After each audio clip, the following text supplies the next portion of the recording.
Well, welcome everybody. It is Randy down here in Houston, kingofsolarscreens.com, myscreenkit.net, and now, yes, suncousa.com. What a pleasure and a blessing to represent such an amazing company that services the entirety of our country, as well as 3 other nations, Europe, Australia, and Central America. Well, guys, join me today. I'm going to make an arch. I'm going to make a half moon. So what I'm going to do is bring up my sheet, because I like pictures, and this is one of the cool things about being a screen guy. You know, your square or rectangle ones, you can just write their widths and their heights, but when it comes to an arch, I like to draw the pictures. So what I'm going to do right here for us on this camera is make a 47 wide arch with a, let me read that upside down, 23.5 inch dead center lift. And as a reminder, you guys have heard me talk about this, on a half moon, all you need is that full width and that dead center height. That's it. You don't need any other measurements, unless, of course, we're doing some sort of grid work. But in this case, we're not. This is just a simple half moon. And so what you guys see here is my beloved roller. Rule of thumb, this is a 47-inch wide arch. Rule of thumb for creating that radius or that half moon, the width of that times 2. Now, I always go down to the closest, which would be 40 inch, so I make an 80-inch leg to bend in this. That way I have less aluminum, because you truly do not need a true twice this width.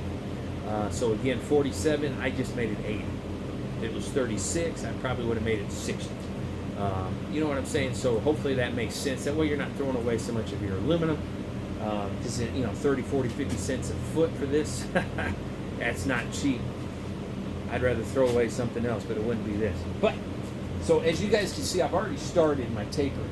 And you've heard me preach this 100 times over, a half a turn on your arch machine, and then just give it a roll. Always do a half a turn. You could do more, sure, but you stand the chance of crushing your spline line or creating ripples in your aluminum. From a distance, that flaw may not be noticeable, but for me especially, I'm a perfectionist in this.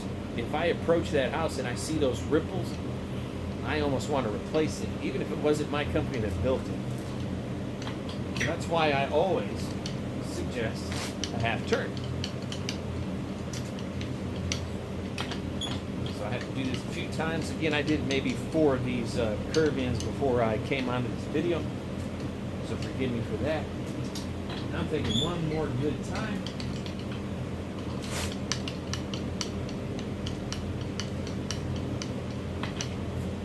And again, we're going to 23.5, folks. So let me spin this camera around. So what you see here is I've got my tape measure. As you can see, I set that right at the edge. I'm still a little long over here. Certainly not at 23.5 there. So I'm going to set this back down. And what I'm going to do is roll one more time. One more, almost a full half, about 2/3 of that. Little trick of the trade, because it's easier to bend it just a little than it is to try to reverse something you've already done. And that was perfect. So I'm going to set this in place and grab that camera, guys, so you can see exactly what I've done. So I'm at 23.5 on the tape measure, right at the edge of that frame, and the same of this frame. And this is where my Sharpie comes into play. And hopefully you guys can see this. You know what I should do is turn that camera around. There we go. Because what I'm going to do is draw a straight line and then a little notch of a line. Come on over to the other side. Do the exact same thing.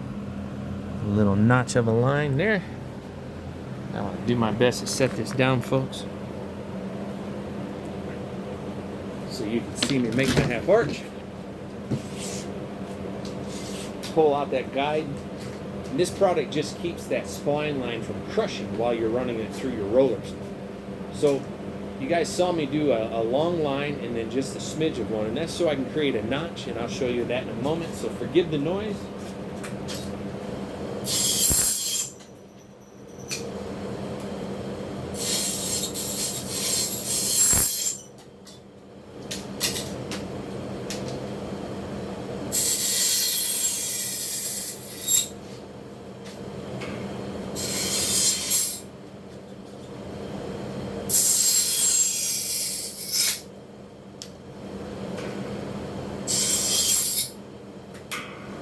All right, so I'm gonna come behind the camera here. So what you guys saw me do was cut that excess off, which again, I made this 80, so I didn't have to waste about 10 inches of aluminum. In fact, I only wasted maybe 3 inches. And then I created that little notch. The reason I did that, oops, so that I could take this, slide it over that, do the same thing on the other side, and now I have a perfect half moon. Beautiful. And we were supposed to go to 23 and a half. So I'm going to double check that, and we are on the exact money. 23 and a half, folks. Oh my. Hannibal Smith used to say, I love it when a plan comes together. If you know who said that, or you know who Hannibal Smith is, put it in the comments. So now I just take my trusty drill bit, my white rivet, and I always like to do it on the spline line. Occasionally on both sides, but mostly just on the spline line, so that as this rivet begins to rust or lose its color, it's not exposed to your window. Love it. So that's that, guys. I just created a half arch while you were watching. Should I go ahead and roll it? I'll do that. In fact, what I'm gonna do is pause it real quick, because I have to dig around in my crossbars to find a 23 and a half crossbar to put in the dead center of that, so I don't hourglass my my arch. So I'm gonna pause it right quick, and I'll be right back. I am really glad I paused that, because it took a few minutes to find that 23 and a half crossbar. But now that I've done it, let's see if I can roll that up right. This is 80% black.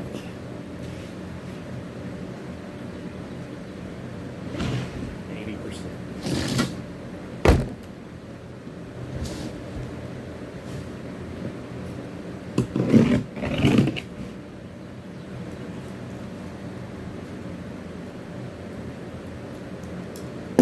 I like a nice sharp blade. You guys always hear me preaching about starting off with a straight edge, and that's exactly what I've done here with the bottom, so that you guys can see that. Adjust that camera a little bit more. Oh, I got the wrong roller. It's a bug screen roller. Had a few dozen of those to build this morning. Oh, there it is. So always use your steel roller for solar screen. You know, solar screen is pretty thick, pretty dense. Give it a U-turn. Got my crossbar in there to hold it nice and snug. And I always start off to the side.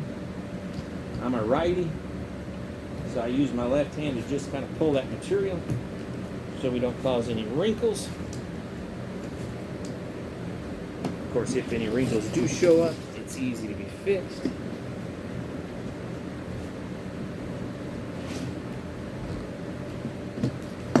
This one here actually turned out really quite beautiful. So I'm going to leave it just the way it is. I come along and just trim the edges just to make that a perfect half moon. Now, this is actually being installed in Roche. No, this one's Missouri City. I also got another Roche, but that's those 5 other half moons. So Missouri City, I won't call your name, but you know who you are. If you're watching, the world just witnessed me making you the most perfect half moon. 47, 23 and a half, perfect. And look at that, with that 80%, all of the natural light, we're just blocking the heat, the UVs. I'd say bugs, but chances are the upper window doesn't open. And that's it. I hope I didn't bore you guys much, but there's a half moon, how to easily make that. As I always tell folks, send me an email or request anything you need to learn or want to know about this industry. And then, of course, before I sign off on this video, I have to thank two folks. Do It Best Hardware. Thank you guys for your support for our little business to provide you guys with finished product as well as raw screen product. And then Key T Wellness in Dickinson, Texas. Dr. John, an Army veteran who takes care of fellas in their 50s or older as well as ladies. But Key T Wellness Dickinson. Folks, thank you for tagging along and join me again in the future.